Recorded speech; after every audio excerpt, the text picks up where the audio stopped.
दरम्यान वाल्मिक कराड पुण्यामध्ये शरण आला, मात्र तो 22 दिवसांपासून नेमका कुठे गेला होता याची माहिती आता एबीपी माझाला मिळाली आहे।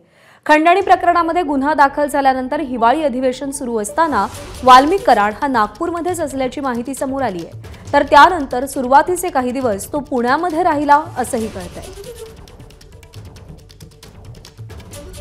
तर वाल्मिक कराड 22 दिवस नेमका कुठे होता त्याची टाइमलाईन आपण पाहूया।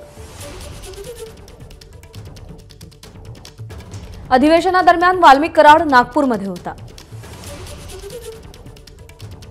हत्या प्रकरणातील आरोपींना अटक करण्याची मागणी झाल्यावर कराड नागपूरमधून फरार झाला।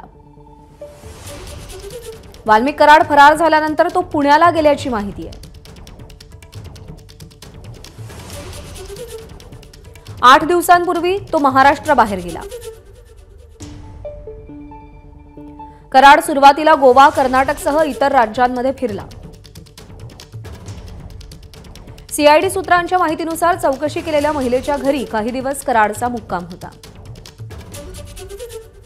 पुण्यात शरण येण्यापूर्वी वाल्मिक कराडचा 2 दिवस कारने प्रवास झाला। महाराष्ट्रातून फरार झाल्यावर त्याने मध्य प्रदेशात जात देवदर्शन केलं।